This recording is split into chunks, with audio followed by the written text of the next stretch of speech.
Hello students, welcome to e-classes of DePaul School. You all know our Sukul sir, the computer teacher of DePaul School, Bari for the passed away before some days. So we first of all pray for his soul, rest in peace. And now we are going to discuss the history of the computers, the continued part of Standard 4 Decoding Computer Science. So here you all know your schools are already started that yearly calculating device, abacus, Knopper's bones, Pascaline calculator, and Jacquard's loom and punch card. So we are continue our learning after development of the computer. The development of the computer took place in various stages called generations. So, the development of the computer took place in various generations or various stages, which is also known as generations. Okay. In each generation, technological improvements changed the way computer operated. So each and every generation, technological improvement each also takes place, and these changes is operated after generation by generation. Okay, the computer became smaller, cheaper, more powerful, efficient, and reliable with each generation. What are the difference with the generation? When the generation is goes on, the computer is more smaller and cheaper and more powerful, efficient, reliable, etc. So, if we talk about the first generation computer, the first generation started in 1940 and ends in 1956. Computer during this time we found that is very large. Okay, it means you can see this one. This is a large computer, or it is expensive also. They consume large amount of electricity, generated a lot of heat. Okay, so this one is the vacuum tube, where only electric components available during these days. Vacuum tube generally or vacuum tube technology made it possible to make electrical digital computer. They were not very reliable and constant maintenance was required. So for it, that there is no much more requirement is or much more maintenance is required. Some examples of first generation computers are ENIAC, EDVAC, UNIVAC 1, etc. So let us discuss one by one. ENIAC. ENIAC means ENIAC, Electronic Numerical Integrator and Computer, which is the full form of ENIAC. Okay, was the first purpose or first general purpose fully electric digital computer developed by John W. Mersley and J. Presper Eckert, two American scientists who coined this. Okay, so ENIAC coined 17,468 vacuum tubes. So here you can see this one is ENIAC. Here actually how many vacuum tubes are content? 17,468 vacuum tubes.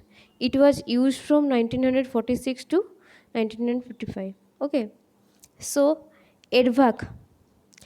If we talk about EDVAC, the full form of EDVAC: E for electronic, D for discrete, B for variable, A for autonomic, C for computer.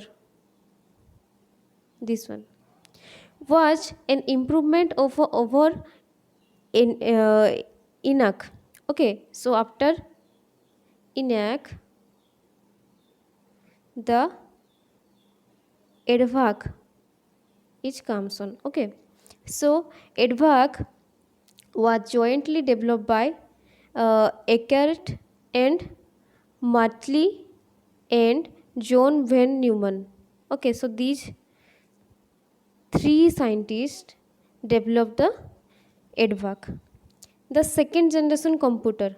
The second generation computer is started from 1956 and ends on 1963.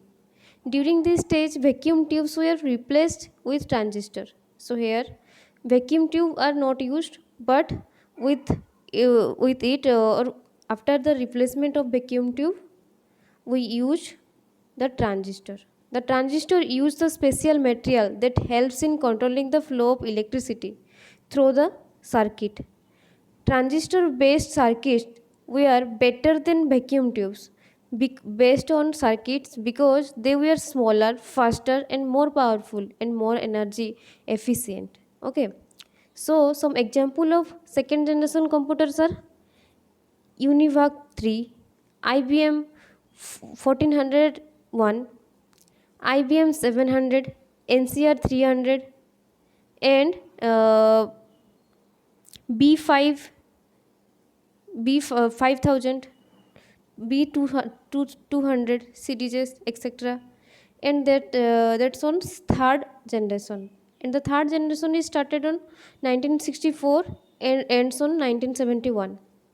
So here computers also keyboard, monitor, operating system, all these are introduced.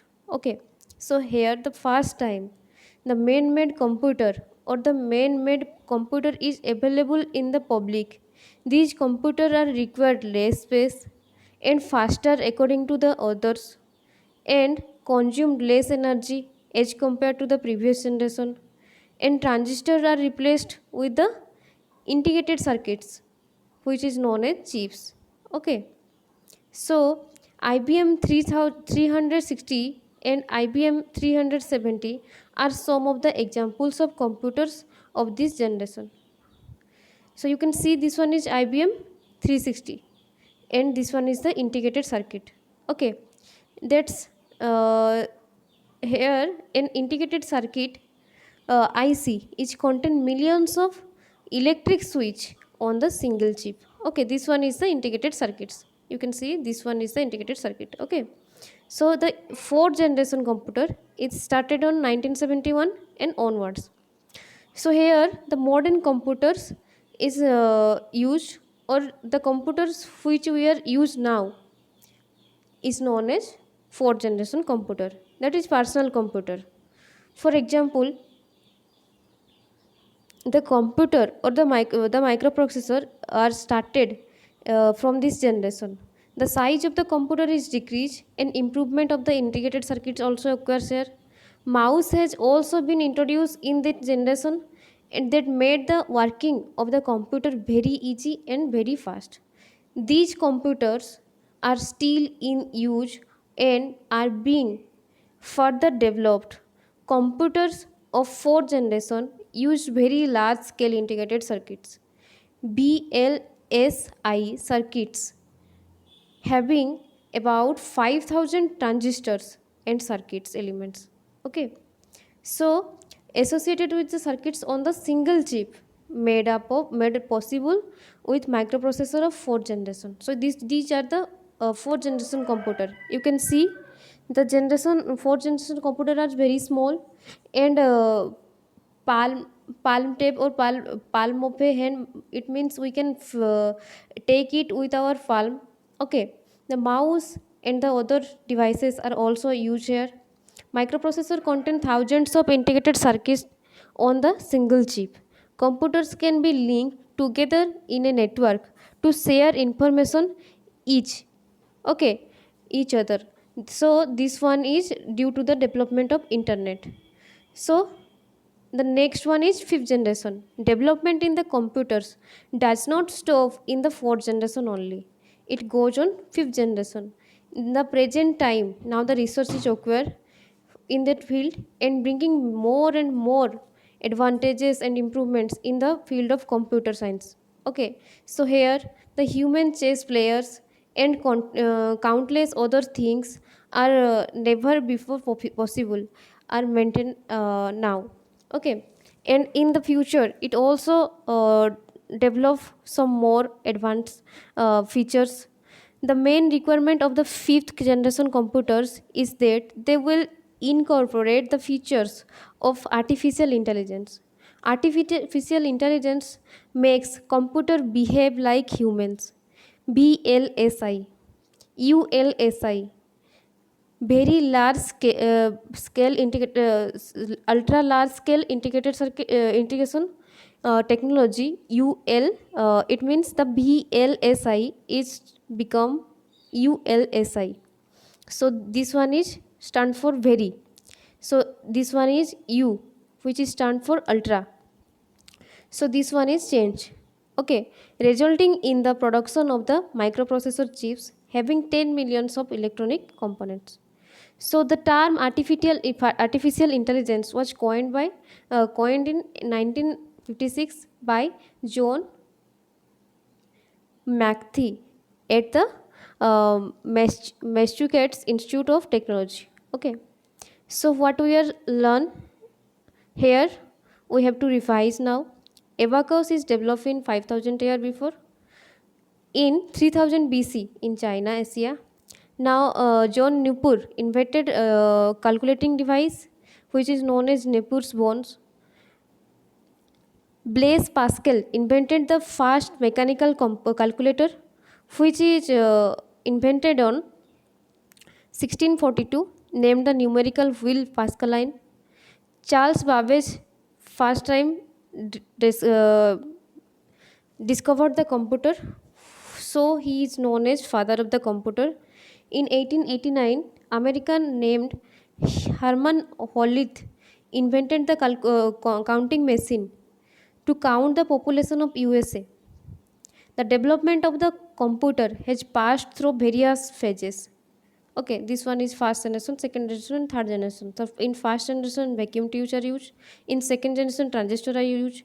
And in third generation, there is more things that is smaller electronic circuits and integrated circuits are used. And microprocessor and silicon chip contain CPU, part of the computer, are taken process now. The main requirement of the fifth generation computer are incorporate the features of artificial intelligence. Okay, so you have to done the assessment sheet by your own, and I will send the answer copy after you sending me your answer copy. Okay, thank you. See you in next class, students.